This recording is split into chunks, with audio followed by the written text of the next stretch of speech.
Rubilux paints, best quality, best value for money. உங்கள் பேர் சொல்லும் பெயிண்ட் ரூபிலக்ஸ் பெயிண்ட்ஸ். இந்த கிறிஸ்துமஸை இன்னும் அழகாக்க காஞ்சிபுரம் SM சில்க்ஸில் 60% வரை சிறப்பு தள்ளுபடி. அருகில் உள்ள ஷோரூமை இப்பவே விசிட் பண்ணுங்க. No compromise. உங்க சைடுலயும் எங்க சைடுலயும். It's a GT promise. GT Holidays, South India's #1 travel brand. Aadhan cinema நேயர்கள் அனைவருக்கும் ஒரு பெரிய வணக்கம். இன்னைக்கு நம்ம பொங்கல் ஸ்பெஷல் தான் பார்க்க போறோம். இந்த பொங்கலுக்கு நிறைய படங்கள் வரதா இருந்துச்சு. குறிப்பா ஜனநாயகன், பராசக்தி. ஜனநாயகன் விலகினதுனால நிறைய படங்கள் அடுத்தடுத்த அனௌன்ஸ்மெண்ட்டோட சீக்கிரமா ப்ரொமோஷன்ஸ் எல்லாம் பண்ணி வெளியிட்டிருந்தாங்க. நிறைய படத்தோட அப்டேட் பார்த்துருந்தோம், அனௌன்ஸ்மெண்ட் பார்த்துருந்தோம். அதுலேருந்து பாதி பேர் விலகிட்டாங்க. குறிப்பாா தெரி ரீரிலீஸாக இருக்கட்டும், திரௌபதி 2 இருக்கட்டும், இந்த மாதிரியான படங்கள்லாம் விலகிடுச்சு. யார் தாங்க வந்தாங்க அப்படின்னு பார்த்தீங்கன்னா, பராசக்தி ஒரு கட்டத்தில் ஒரு ஆளுமையை செலுத்திட்டு இருக்க நேரத்தில் ஒரு பக்கத்தில் இந்த பக்கம் எடுத்துக்கிட்டீங்க அப்படின்னா வாத்தியார், அது மட்டும் இல்லாமல் தலைவர் தம்பி தலைமையில் TTT அந்த படத்தை ரிலீஸ் பண்ணியிருக்காங்க. 2 படங்களும் ரிலீஸ் ஆயிருக்கு. குறிப்பாக வாத்தியார் பற்றி பேசிடுவோம். நலன் குமாரசாமி, இவரோட படைப்புகளை பற்றி நம்ம சொல்லவே வேணாம், அவருக்கான ஒரு இன்டர்வியூவும் சொல்லவே வேணாம். அந்த மனுஷனை நம்பி ஏன்டா இவ்வளோ நாளாக படம் பண்ணல அப்படின்னு எல்லாருக்குமே ஒரு கோபத்தோட இருந்த நேரத்தில் வாத்தியார் படம் ரிலீஸ் ஆயிருக்கு. இந்த படமும் பல சிக்கல்களை கடந்து தான் ரிலீஸ் செய்யப்பட்டிருக்கு. ஞானவேல் ராஜா அவர்களை பற்றி எல்லாருக்குமே தெரியும். ரொம்ப கடன் சுமையிலையும் மன உளைச்சலையுமே இருந்தார். நிறைய பேரோட உதவிக்காரங்களால், நிறைய பேரோட மன ஆறுதலாலையும் இந்த படம் ரிலீஸ் ஆயிருக்கு. நிறைய பேரோட வேண்டுதலாலையும் இந்த படம் ரிலீஸ் ஆயிருக்கு. ஏன்னா இந்த படம் அனௌன்ஸ்மெண்ட்லாம் பண்ணி இந்த தேதிக்கு ரிலீஸ் ஆகுதுலாம் சொல்லி கடைசி நேரத்தில் சில பல காரணங்களால் ரிலீஸ் ஆகலை. அதுவும் தள்ளி போய் பொங்கலுக்கு ரிலீஸ் ஆயிடுச்சு. இனிமேட்டு பொங்கல் எல்லாமே தள்ளி போகிற பொங்கலாக இருக்குமோ அப்படின்னு தான் நினைக்கிறேன். ஏன்னா போன வருஷம் பொங்கல் மதகத ராஜா ரிலீஸ் ஆச்சு. அந்த நிலையை தான் வாத்தியார் இருக்கு. சரி, இப்போ வாத்தியார் பற்றி பார்ப்போம். கார்த்திக் நடிப்பில் நலனோட இயக்கத்தில் வந்திருக்க வாத்தியார் படம் எப்படி இருக்குது அப்படின்னு பார்த்தீங்கன்னா, எம்ஜிஆரோட ரசிகர்கள் குறிப்பாக இந்த படத்தை பார்த்தே ஆகணும் அப்படின்னு தான் நம்ம சொல்லிடணும். அவங்களுக்கு ரொம்ப பிடிக்கும். படத்தோட ஒன்லைன் என்னடா அப்படின்னு பார்த்தீங்கன்னா, கார்த்திக் அவர்கள் எம்ஜிஆர் அவர்கள் இறந்ததுக்கு அப்புறம் ஒரு குழந்தை பிறக்கும். அதே நேரத்தில் ஒரு குழந்தை பிறக்கும். ராஜகிரண் தாத்தாவாக இருப்பார். அந்த குழந்தையை பார்க்கும் பொழுது நம்ம வாத்தியாரே பிறந்துட்டாரா அப்படின்னு வாத்தியார் மாதிரி அவரை வளர்க்கணும், அவரோட விஷயங்கள் எல்லாமே அவருக்கு இருக்கணும், அந்த நல்ல விஷயங்கள்லாம் கடைபிடிக்கணும் அப்படின்னு வளர்க்கிறாரு கார்த்தி அவர்களை. இந்த ஜென்ரேஷனுக்கு அந்தந்த காலகட்டத்துக்கு ஏற்ற மாதிரி மாறிடுவாங்கள்ல, அந்த மாதிரி நிறைய மாறுதல் ஏற்படுது. சில தவறுகளும் சின்ன சின்னதாக பண்ணிட்டு இருக்காரு கார்த்திக் அவர்கள். இது ஒரு கட்டத்தில் ராஜகிரண் அவர்களுக்கு தெரிய வர அவர் ஒரு கட்டத்தில் இறக்குறாரு. அவரோட கனவு, அதாவது தூய்மையா நல்ல மனிதரா இருக்கணும் அப்படின்னு ஆசைப்பட்ட ராஜகிரனோட கனவை கார்த்திக் அவர்கள் நிறைவேற்றினாரா இல்லையா அப்படின்றதான் படத்தோட கதை. நடுவில் ராஜகிரண் வாத்தியார் உங்களை நம்பிதான் விட்டுட்டு போறேன் அப்படின்னுமே வாத்தியாரே திரும்ப வந்துட்டாரு அப்படின்ற ஒரு விஷயங்கள்லாம் இருக்கு. பார்த்தீங்களா, ரொம்ப நல்லா இருக்கு. அந்நியன் படத்தோட மைண்ட் செட்டோட போங்க, உங்களுக்கு இந்த படம் ரொம்பவே ஒர்க் அவுட் ஆகும். இன்னும் குறிப்பா அதான் சொல்றேன், எம்ஜிஆர் அவர்களை ஸ்க்ரீன்ல பார்க்கணும் அப்படின்னு ரொம்ப விருப்பப்பட்ட ஆட்கள்லாம் உண்டு. அவங்களுக்குலாம் இந்த படம் ஒரு விருந்தாவே அமைஞ்சிருக்கு அப்படின்னே சொல்லலாம். படத்தோட கதை நம்ம சொல்லியாச்சு. நிறைய ரிவ்யூஸ் எல்லாம் பார்க்க முடியுது. ஏன் இந்த படத்தை இப்படி, இந்த படத்துல அந்த விஷயங்கள் இருக்கு, இந்த விஷயங்கள் இப்படி பண்ணிட்டாங்க அப்படின்ட்டு. ஒரு படமா நீங்க எக்ஸ்பெக்டேஷன் இல்லாமல் போங்களேன். கார்த்தியோட ஆக்டிங் உங்களை ரொம்ப சாட்டிஸ்ஃபைட் பண்ணுது.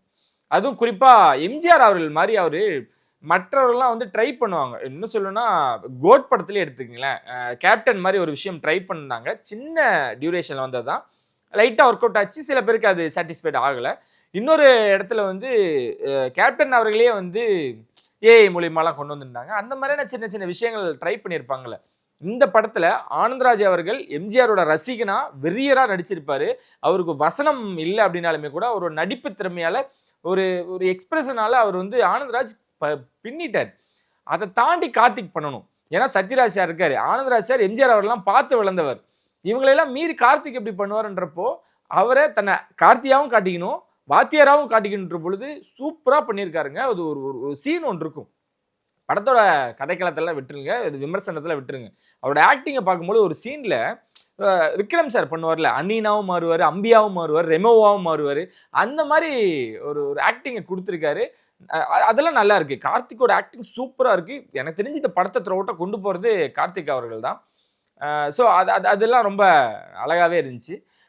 இது தாண்டி வில்லனா சத்யராஜ் அவர்கள் மிரட்டி இருக்காரு. புதுசாக ஒரு விஷயத்தை ட்ரை பண்ணியிருக்காரு. ரொம்ப நல்லாவே இருக்குது. இந்த படத்தில் பாசிட்டிவ் நெகட்டிவ் என்ன அப்படின்னு பார்த்தீங்கன்னா, குறிப்பாக நான் கார்த்திகை சொல்லுவேன். இசை கூட பேக்ரவுண்ட் ஸ்கோர் நல்லா பண்ணியிருக்காங்க. இன்னும் பாடல்கள் இன்னும் நல்லா பண்ணியிருந்துருக்கலாம். இன்னொன்று டியூரேஷன், படத்தோட டியூரேஷனுமே ரொம்ப அழகாக பண்ணியிருக்காங்க. இது எல்லாமே பாசிட்டிவ்ங்க. நெகட்டிவ் அப்படின்னு இருக்கா அப்படின்னு பார்த்தீங்கன்னா கண்டிப்பாக வாத்தியாரில் நெகட்டிவும் இருக்குது. கார்த்திக் அவர்களை பொறுத்த வரைக்கும் அவரோட கதை தேர்வு அப்படின்றது ஒரு வித்தியாசமாக இருக்கும். ஸோ அதை பார்க்கும்பொழுது நம்மளுக்கு ரொம்ப இதாக இருக்கும். இந்த படத்தில் நலனுக்காக அவர் ஒத்துக்கிட்டாரோ, ப்ரொடியூசருக்காக ஒத்துக்கிட்டாரோ அப்படின்னு நம்மளால பார்க்க முடியுது. ஜப்பான் எப்படி அவர் 25வது படமாக இருந்தாலுமே கூட சில பல காரணங்களுக்காக ஒத்துக்கிட்டு தான் ஆகணும் அப்படின்ற நிலைக்கு தள்ளப்பட்டார்ல, அதுதான் இந்த படத்துக்கு நடந்துருச்சு அப்படின்னு தான். ஏன்னா அந்த மனுஷன் நல்லா ஆக்ட் பண்றாருங்க. அவருக்கு மேனரிசம் அவ்வளோ அழகா வருது. அவர் இன்னும் பயன்படுத்திருக்கலாம் அப்படின்ற ஒரு விஷயம் தான். ஆனா அதான் சொல்றேனே, அவர் கொடுத்தது ரொம்ப அழகாவே பண்ணிட்டார். வேற என்னடா மைனஸ் அப்படின்னு பார்த்தீங்கன்னா நிறைய லாஜிக் மிஸ்டேக்ஸ் இருக்கு. படங்கள்லாம் லாஜிக் பார்க்கக்கூடாது தான், பட் இந்த படங்களை பார்க்கும் பொழுது அது ரொம்ப டிலேவா எடுத்திருக்காங்கன்றது நம்ம ஸ்க்ரீன்லேயே பார்க்க முடியுது. இவங்க என்ன பண்ணியிருக்காங்கன்னா, இந்த படம் அந்த காலகட்டத்தில் எடுத்த உடனே ரிலீஸ் ஆயிருந்ததுன்னா ஒர்க் அவுட் ஆயிருக்குமா அப்படின்றது நம்மளுக்கு ஸோ அந்த காலகட்டத்தில் நம்மளுக்கு தெரிஞ்சிருக்கும். இது டிலே ஆனனால இந்த டீமுக்கே சின்னதாக ஒரு டவுட் வந்திருக்கும் போல. அதனால என்ன பண்ணுறாங்கன்னா, மறுபடியும் உட்காந்து ரீஎடிட் பண்ணியிருக்காங்க.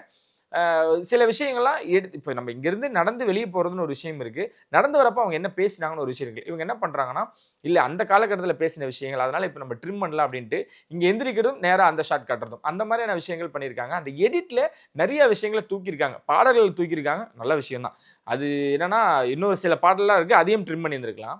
பாடல்களை ட்ரிம் பண்ணியிருக்காங்க, நிறைய காட்சிகளை ட்ரிம் பண்ணியிருக்காங்க. இந்த 2 மணி நேரம் வர வச்சிடணும் அப்படின்றதுல தெளிவாக ஒர்க் பண்ணியிருக்காங்க. அது கொஞ்சம் சில பல விஷயங்கள், சில படங்களுக்கு டியூரேஷன் பிரச்சனையாக இருக்கும். இந்த படத்துக்கு வந்து இது இந்த காலகட்டத்துக்கு ஒர்க் அவுட் ஆகலையோ அப்படின்றதான் நிறைய பேரோட பார்வையாகவும் கருத்தாகவுமே இருக்குது. வேற என்ன மைனஸ் அப்படின்னு பார்த்தீங்கன்னா, எடுத்திருக்க அந்த நாட் சூப்பரான நாட்டுங்க, நிஜமாக சொல்கிறேன். ஏன்னா அது ஒரு ஒரு ஒரு வாத்தியாராக ஒருத்தர் வந்து தப்பை தட்டி கேட்குறாரு இந்த காலகட்டத்துலேயும் அப்படின்றப்போ நல்லா இருக்குது. ஆனால் இந்த காலகட்டத்துக்கு ஏற்றின மாதிரி அவர் மாற்றிருக்கணும். இன்னும் அதே அவர் வந்து சாட்டை எடுத்துட்டு குதிரையில் வருது அதெல்லாமே இருக்குது. அதுதான் சொல்கிறேன், இது டிலேவாக வந்த படத்தை ரசிங்க, விமர்சிக்காதீங்கன்றத என்னோட பார்வையுமே கூட. அந்த மாதிரி என்ன விஷயங்கள்லாம் கனெக்ட் ஆகலையோ அப்படின்ற ஒரு விஷயம்தான். ஓவராலாக இந்த படத்தை பொறுத்த வரைக்கும் சில பல விஷயங்கள் இன்னும் மாற்றிருந்தாங்கன்னா நல்லா இருந்திருக்கும் அப்படின்னே சொல்லலாம். நலனோட பார்வையில் இது ஒரு வித்தியாசமான ஒரு பார்வையாக இருக்குது. கார்த்தியோட ஆக்டிங் சூப்பராக இருக்குது. ஓவராலாக வாத்தியார் எம்ஜிஆர் ஃபேன்ஸுக்கு மிகப்பெரிய ட்ரீட்டாக அமைஞ்சிருக்குன்றதுல மாற்று கருத்தே இல்லை. நிதிஷ் சகாதேவ் இயக்கத்தில் ஜீவாவோட நடிப்பில் டிடிடி கண்ணன் ரவி அவர்களோட தயாரிப்பில், ஏன்னா அவரோட முதல் தயாரிப்பு எல்லாருக்குமே தெரியும், ஒரு பெரிய ஒரு லாபகரமான படம் அமையலனாலும் இந்த படத்தை கண்மூடித்தனமாக புக் பண்ணுறாங்க. எதனாலனா கதையால். நம்ம இங்கே டூரிஸ்ட் ஃபேமிலி, குட் நைட் இந்த மாதிரியான கதைக்களத்தை நம்மளாம் கொண்டாடுவோம், பாராட்டுவோம். நிறையா பார்வையெல்லாம் இருக்குது. அந்த பார்வையில் வந்த படம் தான் இது. இயக்குனர் அவர்கள் மலையாளத்தில் படங்கள் பண்ணியிருக்காரு. மலையாள பாணியில் ஒரு தமிழ் படம் தமிழ் ஆடியன்ஸுக்கு கொடுக்கணும்னு ஒரு முயற்சி. அது ரொம்ப டிஃப்ரெண்ட்டாக இருக்குது, ரொம்ப நல்லா இருக்குது. ஒர்க் அவுட் ஆயிருக்கு அப்படின்னு பார்த்தீங்கன்னா ஒர்க் அவுட் ஆயிருக்கு அப்படின்னு தான் நம்ம எடுத்துக்கணும். இந்த படத்தோட ஒன்லைன் என்ன அப்படின்னு பார்த்தீங்கன்னா, ஜீவா அவர்கள் ஒரு தலைவராக இருப்பார் ஒரு ஊருக்கு. அங்கே வந்து எந்த விசேஷனாலும் அந்த ஓட்டுக்காக கட்சிக்காரங்களாம் பண்ணுவாங்கல்ல, அந்த மாதிரி விஷயங்களை அவர் மேற்கொள்கிறாரு. 2 வீடு, அந்த 2 வீட்டில் ஒரு வீட்டில் நல்ல விசேஷம் நடக்கும், இன்னொரு விஷயத்தில் துக்க நிகழ்வு நடக்கும். 2 பேருமே ஒரே நேரத்தில் நடத்தணும்னு நினச்சிருப்பாங்க, முடிவு எடுத்திருப்பாங்க. 2 பேருக்கும் பயங்கரமான ஒரு ஈகோ கிளாஷ். அதை எப்படி சமாளித்து அந்த நிகழ்வு நடந்ததா, அந்த நாளை கடந்தாங்களா இல்லையா அப்படின்றதான் படத்தோட கதை. அது நீங்கள் பார்த்தீங்க அப்படின்னா ரொம்ப இன்ட்ரெஸ்டிங்காக இருக்கும் அப்படின்னு தான் எடுத்துக்கலாம். அது ஒர்க் அவுட் ஆயிருக்கானா ஒர்க் அவுட் ஆயிருக்கு. ஸோ அதான் இந்த பக்கம் வந்தோம்னா கல்யாண நிகழ்வு, அந்த பக்கம் ஒரு துக்கம், ஒரு இறப்பு நிகழ்வு. ஸோ இந்த 2மே வந்து ஒரே நேரத்தில் எடுக்கணும்னு நினைப்பாங்க. இது கல்யாணம் ஒரே நேரத்தில், அதே நேரத்தில் அங்கேயும் நினைப்பாங்க. ஏன்னா இந்த பக்கம் என்னன்னா இளவரசன் சார் இருப்பார், தம்பி ராமையா சார் இந்த பக்கம் வீடு. 2 வீட்டுக்கும் வந்து ஒரு பெரிய ஈகோ ஒன்று இருக்கும். அது ரொம்ப அழகாக இருக்கும். பார்க்கிங் பார்க்குறப்போ நம்ம நல்லா இருக்கும்ல, அந்த மாதிரியான ஒரு விஷயம் தான். இது ரொம்ப அழகாக பண்ணியிருக்காங்க. கடைசியாக அது நடந்துச்சா இல்லையான்றதான் படத்தோட கதை.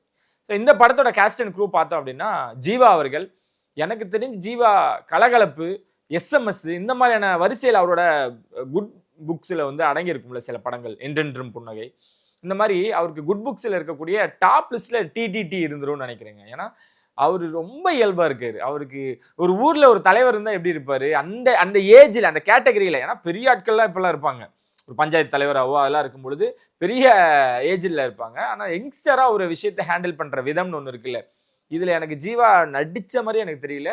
எனக்கு கிட்டத்தட்ட வாழ்ந்திருக்காரு அப்படின்னு தான். எப்படி வாத்தியாரில் கார்த்திக் அவர்கள்லேருந்து வாத்தியாராக வாழ்ந்திருக்காரோ அந்த மாதிரி ஜீவா அவர்கள் இதில் வாழ்ந்திருக்காரு. ஜீவரத்னம் நினைக்கிறேன் இந்த படத்துல அவரோட கதாபாத்திரம் ரொம்ப சூப்பரா பொருந்திருக்காரு. அவரை தாண்டி பிரார்த்தனான்னு சொல்லிட்டு எனக்கு தெரிஞ்சு லவ் டுடேல வந்து ஃப்ரெண்டு கேரக்டர்ல வருவாங்க. எல்லாருமே வந்து ஹீரோயினை ஃபோக்கஸ் பண்ணும் பொழுது நேரா இவங்களை ஃபோக்கஸ் பண்ணி எல்லாரும் டீகோட் பண்ணிட்டு இருந்தாங்க. யாரா இந்த பொண்ணு அப்படின்லாம். அந்த பொண்ணை தான் கொண்டாந்து முக்கியமான லீட் ரோல்ல இந்த படத்துல பண்ண வச்சிருக்காங்க. அதுவும் ரொம்ப நல்லா இருக்கு. படத்தோட இன்னொரு பில்லஸ் அப்படின்னா இளவரசன் சார், தம்பி ராமையா சார், 2 பேருமே வீட்டுக்கு தலைவர் அப்படின்னு சொல்லிட்டு அவங்களோட ஈவோ கிளாஸ் தானே. 2 பேரும் போட்டி போட்டு நடிச்சிருக்காங்க. அவ்வளோ அழகா வந்திருக்கு. இளவரசன் சாரை களவாணியில சொல்லுவோம், 2-3 படங்களை குறிப்பா சொல்லுவோம். இந்த மாதிரி ஏன் பண்ண மாட்டாரு, என்னாச்சு இளவரசன் சாருக்கு அப்படின்னு. இளவரசன் சார் நடிக்க தயாரா இருக்காரு. இயக்குனர்கள் அந்த அந்த ஸ்பேஸ் ஒன்று கொடுக்கணும் அப்படின்ற ஒரு விஷயம் இருக்குல்ல, அதை இந்த படம் பூர்த்தி பண்ணியிருக்கு. தம்பி ராமையா சாரும் அதான், ஒரு அப்பா படம், ஒரு கும்கி, அந்த மாதிரியான படங்கள்லாம் இருக்குல்ல, ஏன் அந்த மனுஷனை பயன்படுத்த மாட்டுறாருலாம் இருக்கும்போது இது அதுக்கான ஸ்பேஸை கொடுத்துருக்காங்க. 2 பேரும் போட்டி போட்டு நடிச்சிருக்காங்க. சூப்பராக நடிச்சிருக்காங்க.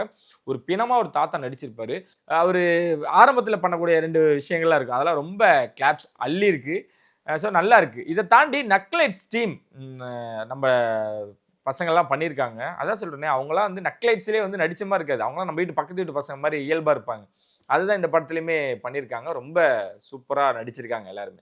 சரி, இந்த படத்தோட பாசிட்டிவ் நெகட்டிவ் என்னன்னா, படத்தோட கதை அந்த கதைக்கிழமை ரொம்ப நல்லா இருந்துச்சு. ஏன்னா நம்ம ஏன் வந்து அந்த மலையாள இயக்குனர்ன்றது இங்கே சொல்லணும் அப்படின்னா, இப்போ நம்ம பெருசாக செட்டு போடுறோம், பாட்டுக்கு ஒன்று, வீட்டுக்கு ஒன்று, நடத்துக்கு போகிறதுக்கு ஒன்று, வெளியே போய் செலவுகள், இது ஒரு செலவுமே இல்லைங்க. படத்தோட பாசிட்டிவே பட்ஜெட்டு டைரக்டரும் தான்.